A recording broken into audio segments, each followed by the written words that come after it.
E aí, pessoal, bom dia. Eu sou o Juan, sou engenheiro de software na Sorcery e hoje eu vim lá de Florianópolis, lá no sul do Brasil, para falar com vocês hoje sobre como a gente construiu um assistente de código utilizando grandes modelos de linguagem e, quem sabe, inspirar vocês a se interessarem mais pelo assunto, quem sabe construir o próprio assistente. Sobre mim, eu sou um rapaz de estatura mediana, magrinho, de cabelo castanho escuro, estou usando uma camiseta roxa da minha empresa e uma bermuda marrom. Eu sou engenheiro mecânico de formação, sou mestre em engenharia mecânica. Eu comecei a estudar Python em 2019, atuo profissionalmente desde 2020 e eu estou na minha empresa desde 2021. Eu participei de 2 PyCons e participei da minha primeira Python Brasil ano passado e essa é a minha primeira Python Nordeste. Aí, foto dessas pessoas lindas na Python Brasil do ano passado. E aqui a foto dos brasileiros, alguns dos brasileiros que estavam lá na PyCon US desse ano. Tem gente faltando aí, mas... Bom, já que eu vou falar do assistente de código que a gente construiu, eu queria só fazer uma demonstração do que ele faz, do que ele é capaz de fazer, para depois eu explicar todos esses pedacinhos e como que a gente implementou a maior parte deles. Então aqui eu tenho o VS Code aberto, meu editor de código.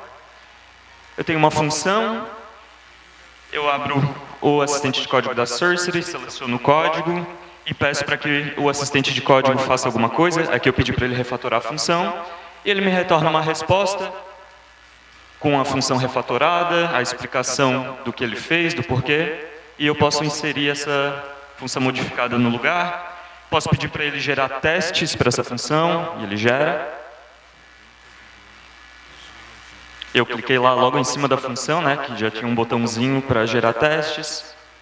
Posso inserir os testes no meu arquivo do código. Aqui eu inseri direto no arquivo onde a função já estava definida, mas posso inserir em outro lugar. E o vídeo travou, mas... Beleza. O vídeo está travando, então eu só vou dizer o que eu faria depois. Tem uns botõezinhos aqui que aparecem também para executar algumas funcionalidades específicas, que são as receitas da Sorcery, que eu vou mostrar mais para frente o que elas são e como elas são implementadas também. Tá. Não vou esperar o vídeo, não. É que a internet aqui está ruim.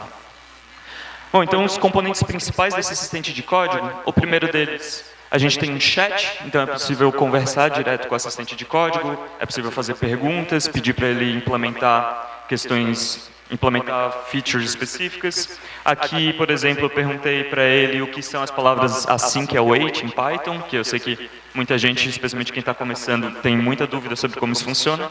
E o assistente retorna, se falar em português com ele, ele responde em português, às vezes.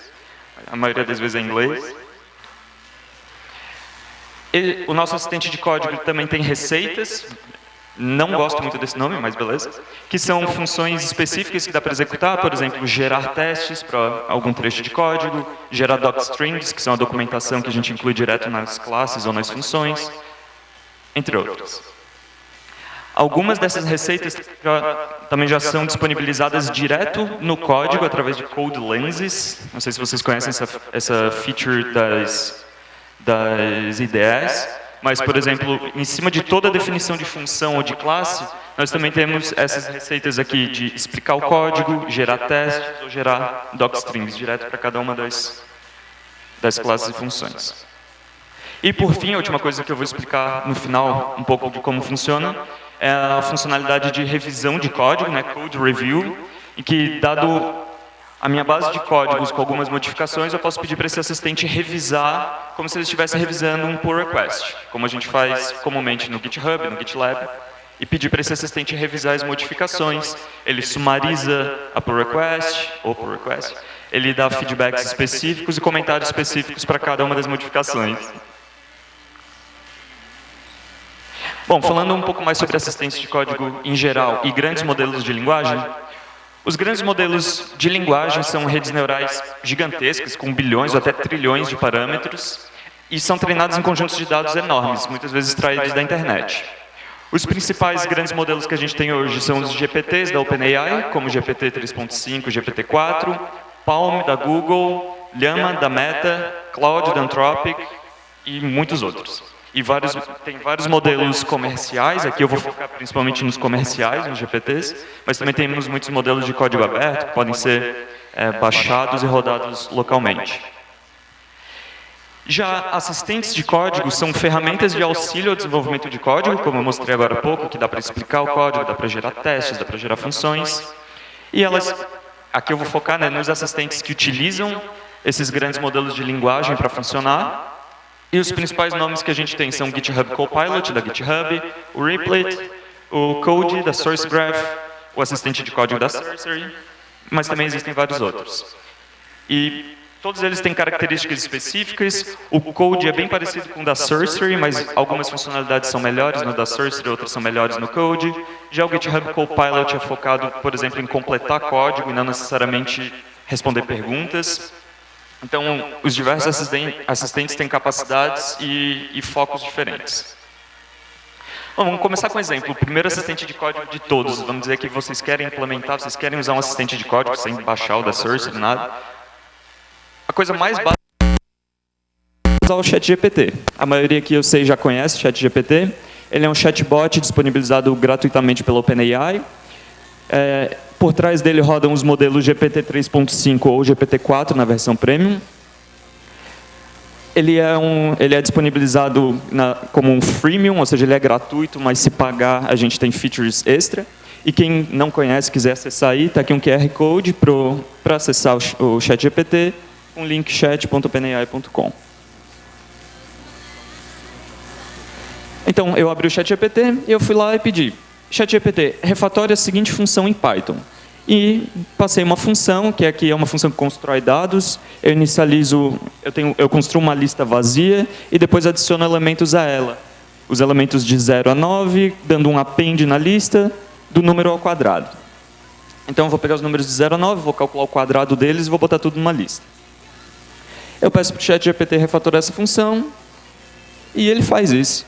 Então, essa aqui é a resposta do ChatGPT. Ele devolve a função refatorada para torná-la mais concisa e legível, usando uma compreensão de lista. E ele mostra o código refatorado já. E com uma explicação mais detalhada. Ele explica que essa versão da função realiza a mesma tarefa, que é criar a lista com esses números, mas de uma maneira mais eficiente e pythônica. Então, já aqui a gente consegue ver algumas características principais do que a gente espera de assistência de código. O primeiro é executar a tarefa que a gente pediu, né? Eu pedi para ele refatorar a função, ele refatorou a função. Mas, além disso, ele também traz explicações sobre o que ele fez, o que é muito útil, por exemplo, se você está iniciando e não sabe ainda que Python tem as list comprehensions, as compreensões de lista. O ChatGPT falou: eu usei compreensão de lista. A pessoa pode pegar essa palavra, ir lá pesquisar o que é, estudar um pouco mais. Então, e aqui, pronto, já usei o ChatGPT como um assistente de código. Eu pedi para ele me ajudar com o meu código. Posso pedir para fazer outras coisas, gerar testes, gerar documentação, e ele vai fazer. Só que um problema de usar o ChatGPT é toda essa fricção que tem entre eu ter o meu código em um lugar, eu ter que abrir uma página da web em outro lugar, copiar o código, mandar para lá, escrever o que eu quero que ele faça, pegar as respostas, copiar e colar de volta. É toda uma fricção que a gente espera que um assistente de código um pouquinho melhor não tenha. Então aqui eu vou focar no assistente de código que a gente pode construir e botar direto na nossa IDE, que é o ambiente de desenvolvimento. O primeiro passo é, eu vou substituir esse processo de abrir o ChatGPT e mandar mensagem lá, por enviar uma requisição para a OpenAI, que é quem disponibiliza o ChatGPT. Isso, eu vou mandar uma requisição para lá no meu código Python. Aqui eu estou usando a biblioteca requests, e eu preciso de algumas constantes iniciais. Primeiro, o endpoint com que eu vou me comunicar, que aqui é a variável URL. Esse endpoint é disponibilizado pela OpenAI, a gente manda requisições para lá e ela devolve respostas parecidas com o que o ChatGPT faria. Eu preciso da minha chave de acesso, né? Aí vocês podem fazer o login, podem criar uma conta na OpenAI para conseguir uma chave de acesso, o modelo que eu vou usar e o prompt. O prompt é a mensagem que a gente vai mandar para o modelo, que no caso antes tinha sido, aqui eu repeti, refatória a seguinte função em Python e eu copiei e colei a função que eu tinha pedido para ele refatorar. Mais à frente eu construo os headers, o corpo da requisição e mando uma requisição post para aquele endpoint e eu recebo uma resposta. Aqui Se vocês estão vendo aqui no final, eu tenho que desestruturar um pouco a resposta que eu recebo, mas no fim eu consigo pegar a resposta que o ChatGPT teria me dado. E eu printo a resposta. E executando esse código que está aqui na tela, eu só troquei para botar minha chave de acesso de verdade, eu recebi essa resposta. De novo, o modelo disse que sugeriu uma possível refatoração, que é a mesma refatoração que ele tinha sugerido antes, dessa vez com uma explicação um pouquinho diferente, mas de novo ele introduziu uma compreensão de lista e lembrou, né, que essa abordagem é mais concisa e uma boa prática em Python. Nessa situação, o fluxo de informação está sendo: eu tenho o código que eu quero refatorar armazenado como uma variável no meu interpretador Python, que é o prompt ali que eu escrevi ele como sendo uma string, né, um texto em Python mesmo. A partir disso, eu construo uma requisição e envio para os servidores da OpenAI, ela me retorna uma resposta, e se eu desestruturar essa resposta corretamente, eu tenho meu código refatorado que eu posso utilizar depois.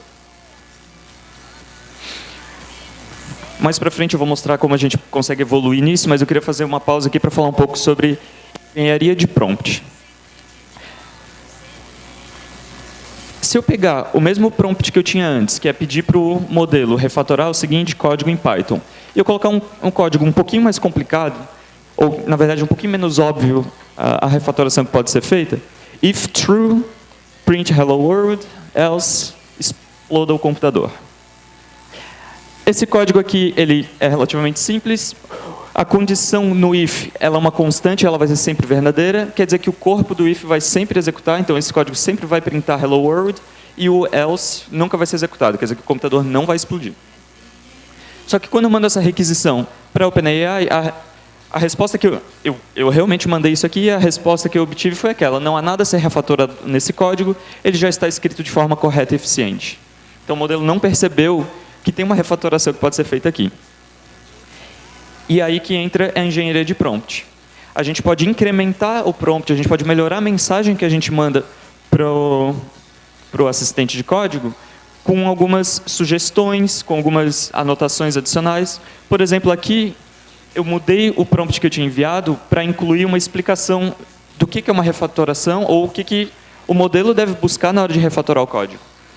Quando eu escrevi e mandei para o modelo: para refatorar código em Python, tente pensar e aplicar refatorações passo a passo, eliminar código que nunca é executado, que é o que eu quero que ele faça, né?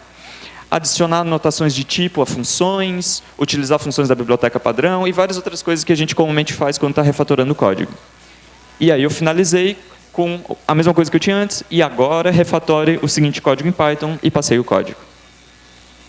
E dessa vez a saída foi muito melhor.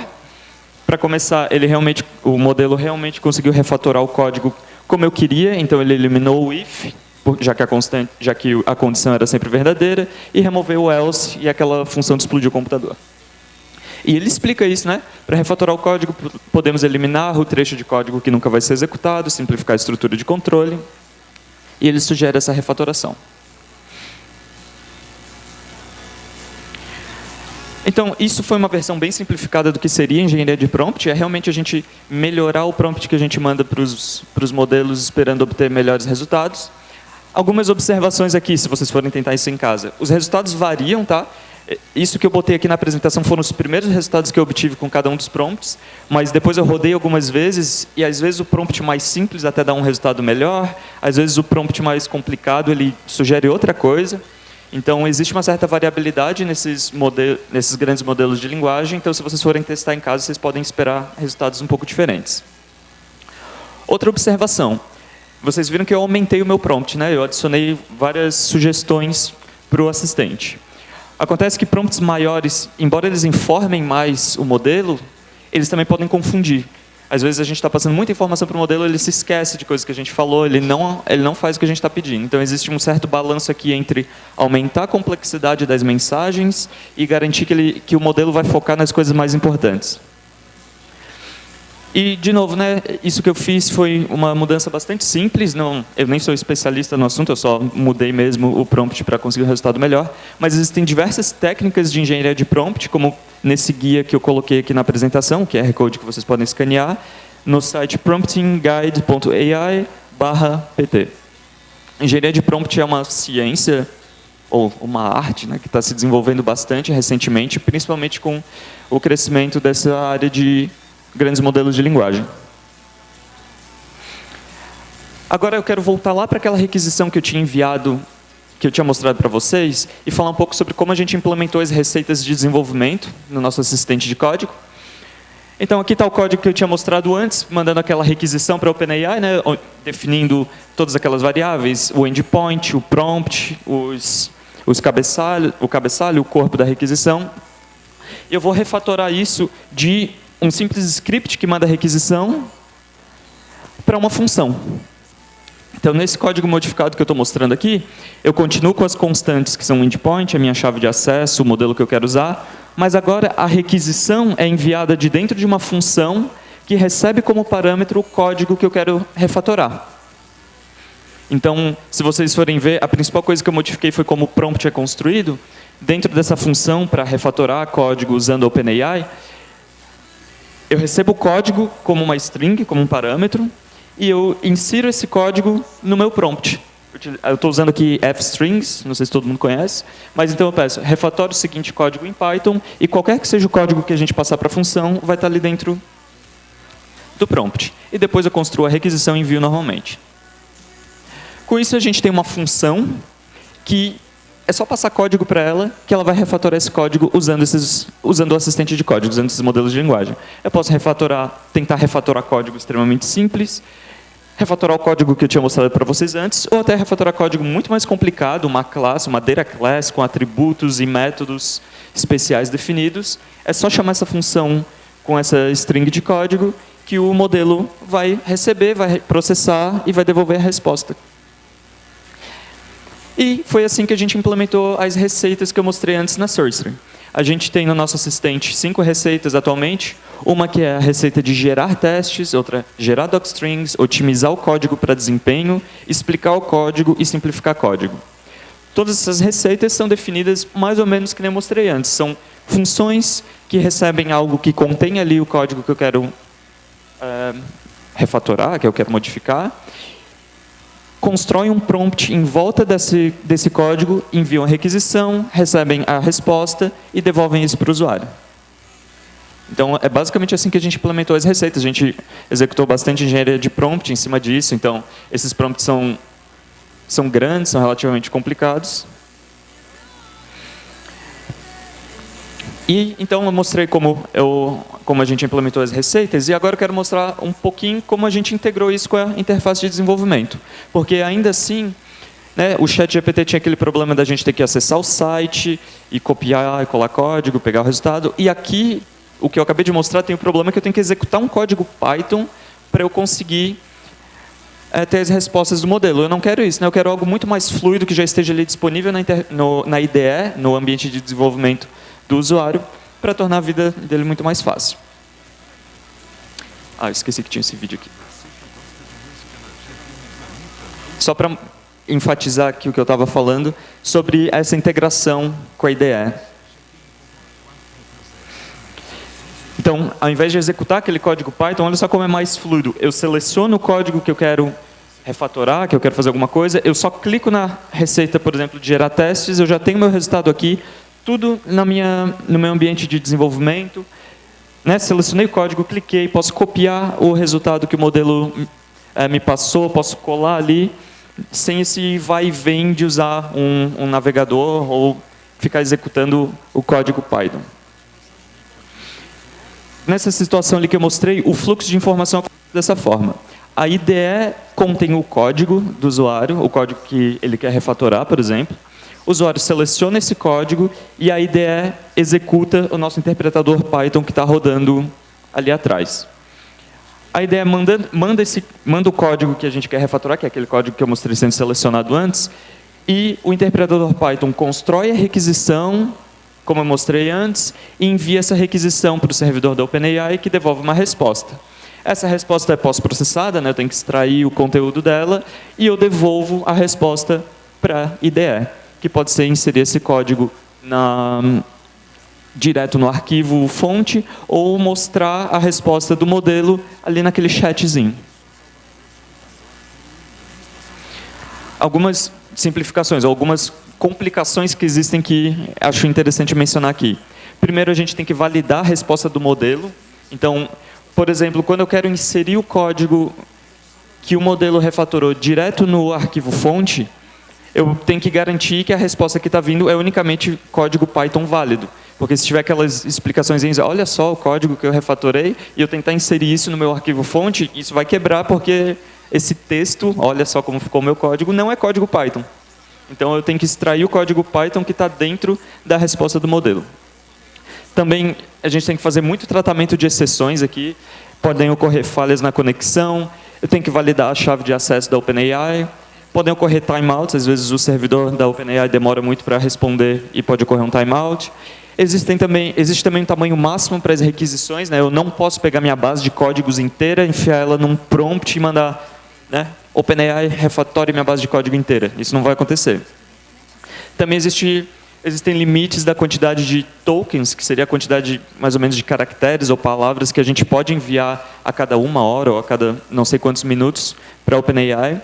Então existem várias limitações, várias complicações que podem ocorrer naquele fluxo de informação que eu mostrei antes. Uma coisa interessante é que a gente pode usar o streaming de respostas do modelo. Então, não sei se vocês notaram ali no chat, o ChatGPT faz isso também. Você manda o prompt e a resposta vai sendo escrita aos pouquinhos, não vem a resposta inteira, ela vai sendo completada. Isso não está ali só para bonito. Na verdade, é porque a resposta é devolvida pelo servidor em pacotinhos e a gente vai colocando essa resposta aos poucos e apresentando para o usuário saber que tem uma resposta sendo processada, ao invés de ter que esperar o modelo escrever a resposta inteira para mostrar. Ela vai sendo completada aos poucos. E, bom, tem vários detalhes, né, da comunicação entre a extensão da IDE, no caso aqui o VS Code, e o back-end, que eu pulei para poder simplificar aqui a palestra. Se vocês tiverem interesse em ver um pouco de como que é a extensão do VS Code, a nossa extensão da Sorcery é de código aberto. Tem a extensão, que é o que é instalado no VS Code, e tem o back-end. O back-end é código fechado. Mas, digamos assim, o front está disponível aqui. Não vai rodar na máquina de vocês, porque precisa do back-end para funcionar, mas se vocês tiverem curiosidade de algumas das loucuras que a gente faz lá, podem acessar esse repositório e dar uma olhadinha. E agora, eu acho que a funcionalidade mais legal que a gente implementou até agora, e eu queria mostrar para vocês, é o modo de Code Review, né, que é o modo de revisão de código. Nesse modo, eu faço modificações na minha base de código, então eu tenho uma diferença entre o estado atual da base de código e, digamos, o branch principal do meu sistema de versionamento, caso a gente esteja usando o Git, por exemplo, e eu peço para o modelo, para o assistente de código, analisar a diferença entre esses dois estados e me fazer uma revisão. Que é isso que acontece em pull requests, né? A gente tem modificações sendo propostas no repositório e a gente revisa os pull requests. Então, vou começar fazendo uma refatoração mais legal aqui, uma refatoração mais complicada. Eu tenho um código que eu sei que é complicado e vocês provavelmente não sabem o que ele faz. Isso é intencional, é um negócio que está lá dentro mesmo da base de código da Sorcery. E eu peço uma refatoração complicada, eu quero refatorar essa classe que tem só 2 seletores para que ele tenha múltiplos seletores. Não espero que vocês entendam o que eu estou falando. Mas o modelo refatora. Ele entendeu o que eu pedi, ele refatorou e, para minha surpresa, essa refatoração é perfeitamente válida e os testes passam. Nem eu esperava tanto assim, mas realmente ele faz isso acontecer.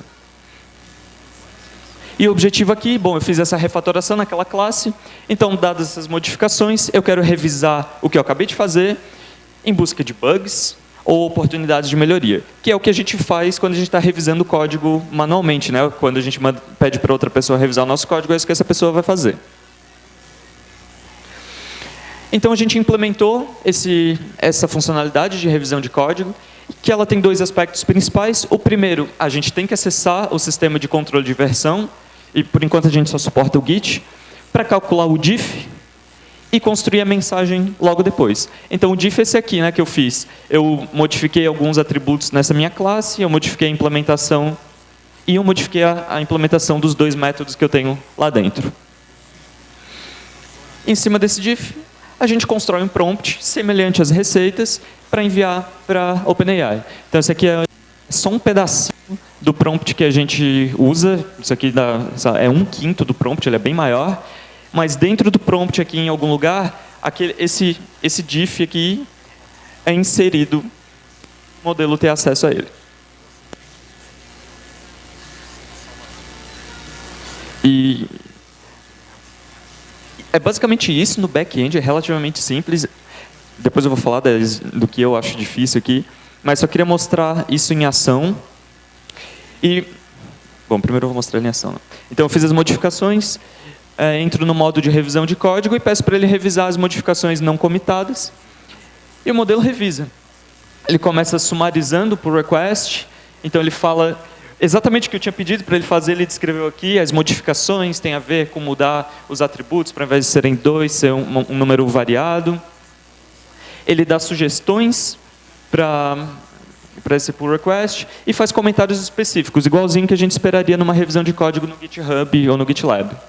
Então, aqui um comentário, tem outro comentário, sugestão, escreva testes que reflitam essas mudanças, né? Às vezes a gente se esquece de testar o que a gente acabou de fazer, atualize todas as documentações que tenham a ver com essa classe, aí, como eu falei, o sumário das modificações. E assim, realmente, essas duas coisas que eu acabei de mostrar da implementação, dá para conseguir uma versão bastante básica disso, relativamente rápido, e ela funciona muito bem. Então, se rodar o comando na git diff no seu computador, pegar esse resultado, jogar no prompt, um prompt construído mais ou menos dessa forma, em que a gente explica o que o modelo tem que fazer, né? Revise o código dessa forma. Lembre-se que mais significa linhas adicionadas e menos linhas removidas. O modelo já dá uma resposta muito boa, se vocês quiserem implementar isso localmente depois. Falando agora de algumas limitações do nosso assistente. Então, primeiro, a gente só utilizou os modelos comerciais da OpenAI, então GPT 3.5 e GPT-4, mas, de novo, né, existem vários outros modelos por aí, a gente não foi a fundo testando eles. A gente sabe que alguns dos modelos têm maior capacidade lógica, então eles são, digamos, mais inteligentes, só que também tem modelos com limitação no tamanho da requisição, então a gente não pode construir um prompt tão grande para enviar. Outros modelos são mais verbosos, assim, gostam de conversar, outros modelos são um pouco mais direto ao ponto. Então, em alguns testes que a gente fez internamente, eu acho que era o modelo da Google, o Palm, ele era muito bom para fazer os comentários na revisão do pull request, porque ele explicava bem, era bem bom de interagir com ele, mas ele não era nada bom de entender as modificações do pull request.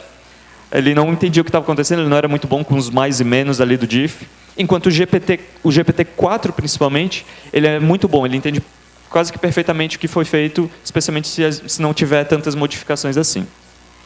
Outra coisa interessante, a gente construindo esse revisor de código, a gente pegou um commit que a gente tinha feito na nossa base de código, que tinha um bug lá, a gente introduziu um bug sem querer, no ano passado, eu acho, e a gente pediu para o nosso assistente de código revisar aquele pull request para ver se ele teria identificado aquele bug que a gente introduziu.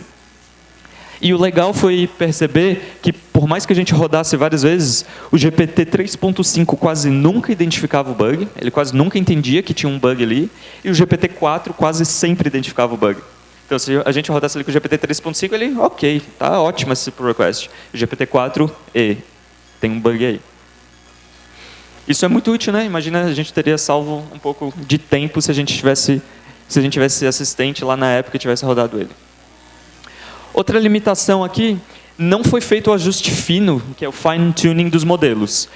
A gente está usando os modelos fundamentais, os modelos como eles são ofertados pelo OpenAI mesmo.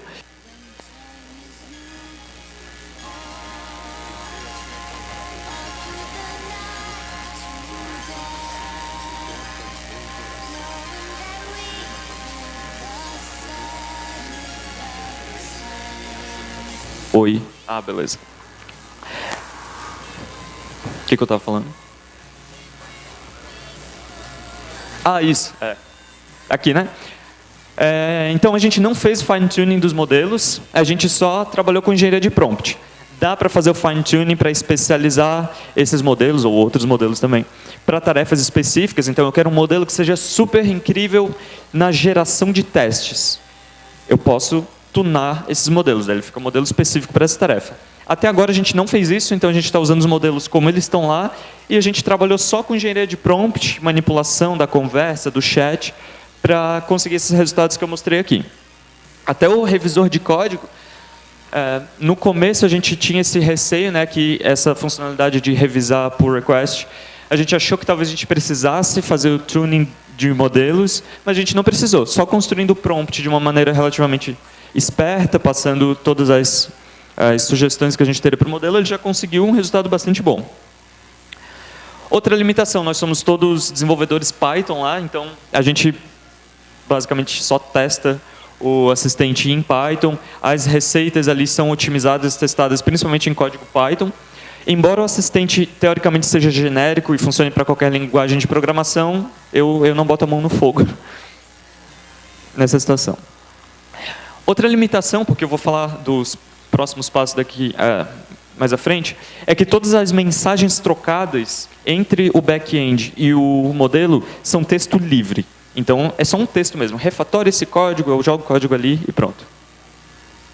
Porque dá para mandar mensagens estruturadas. Mensagens que se parecem com um JSON, que tem campos diferentes, e o modelo consegue entender isso e tomar decisões muito mais inteligentes ou determinísticas com base nos inputs e retornar outputs estruturados também. Então, ao invés do output ser só um texto, o output pode ser algo que se parece com JSON falando, digamos, a pull request está aprovada? Sim ou não? Comentários da pull request, e aí uma lista de comentários. Nota de qualidade para pull request, 8 de 10. Com campos específicos e bem estruturados que a gente poderia processar depois. Vai dar tempo. Algumas considerações finais, então, dessa palestra. Alguns pontos-chave, na verdade, que eu queria chamar a atenção. Primeiro, a gente viu, né, que esses modelos de linguagem podem auxiliar o desenvolvimento de software por meio de assistência de código. E eu achei, assim, os modelos comerciais são de bastante fácil acesso e usabilidade. Eu achei muito fácil de usar os modelos, principalmente os da OpenAI. Mas também os modelos de código aberto não perdem muito. Eles também são bem simples de serem utilizados, só que muitos deles a gente tem que instalar na máquina, né, tem que instanciar. E engenharia de prompt pode elevar bastante a qualidade das respostas, e não só isso, engenharia de prompt é o suficiente para construir funcionalidades bastante interessantes e diferentes, como as que eu mostrei aqui, né? Tem as receitinhas, tem o chat, tem o modo de revisão de código, tudo isso funcionando mais ou menos da mesma forma. Só construir um prompt relativamente esperto e ele funciona relativamente bem. Os próximos passos no nosso assistente de código, que são coisas que eu acho bem interessantes também. Primeiro, a gente está implementando, na verdade ele já está funcionando, só que a gente ainda não está liberando para usuários, a gente está testando internamente, um modo de resolução de problemas, troubleshooting. Então eu tenho um bug. Tem ali um ticket no GitHub, um ticket não sei onde, referente a um bug, e primeiro eu tenho que identificar esse bug, saber de onde ele está vindo e consertar esse bug, encontrar o que está acontecendo. E para isso que vai servir esse modo de resolução de problemas. E aqui que eu falei daquelas mensagens estruturadas, a gente está usando isso para conseguir um resultado bastante bom internamente. E eu estou ansioso para a gente liberar isso para os usuários, ver o que as pessoas vão achar, porque essa ideia de mensagens estruturadas é bastante poderosa. A gente também vai começar agora a fazer o fine-tuning dos modelos, não só otimizar os prompts, né, mas tunar os modelos para tarefas específicas. A gente vai continuar otimizando as receitas que a gente tem lá, que são aquelas de gerar texto, gerar docstring, gerar teste, quer dizer, e gerar docstring. E, acabei de falar, utilizar mensagens estruturadas, mas dessa vez no assistente inteiro, para que, digamos, o chat seja mais inteligente, possa decidir se vamos finalizar o chat, ou eu vou fazer uma pergunta, ou eu vou buscar alguma informação na base de código antes de responder o usuário. E deixar aqui um pouco da minha experiência, o que eu achei quando a gente estava implementando esse assistente de código. Então, as coisas que eu achei mais difíceis aqui. Primeiro, otimizar os prompts. principalmente porque eu acho um pouco contraintuitivo. Às vezes a gente acha que uma sugestão vai ajudar o modelo e, na verdade, só confunde ele, né? Às vezes, beleza, eu vou lá, faço uma descrição gigantesca e o modelo se perde, já esquece o que eu tinha falado lá no começo do prompt. Então, tem esse balanço aí que nem sempre é óbvio para nós, humanos. Implementar a interface de usuário, na verdade, essa é a parte mais difícil. A funcionalidade de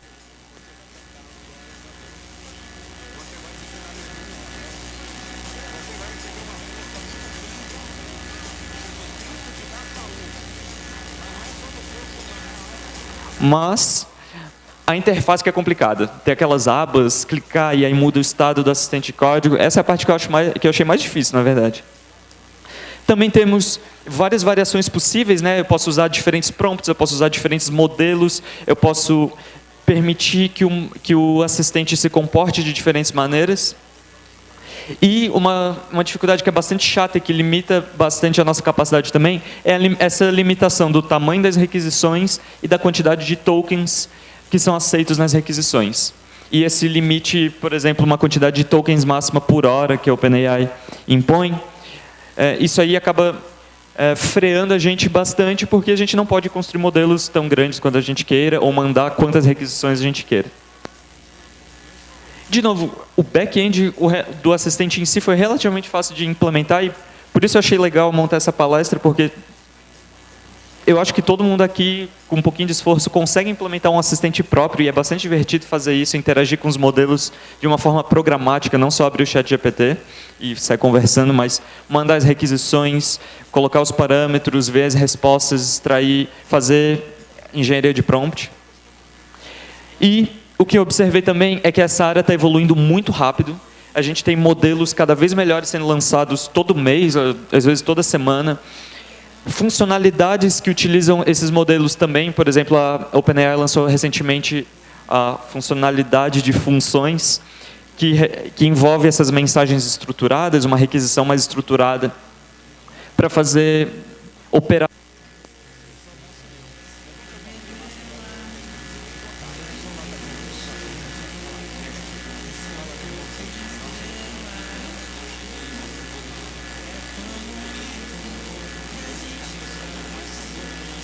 Utilizando essas novas funcionalidades.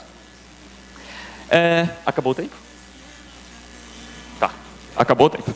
Mas então, se alguém quiser acesso antecipado ao assistente de código da Sorcery, está aí um QR Code, né? Aqui é o pequeno pedacinho de... Na verdade, fiz bastante propaganda, né? Mas é porque eu estava usando o assistente mesmo como exemplo do que a gente fez. Mas, enfim, quem tiver interesse no assistente de código da Sorcery, está aí um QR Code para entrar, para ter acesso antecipado. E é isso, acabou. Obrigado, pessoal.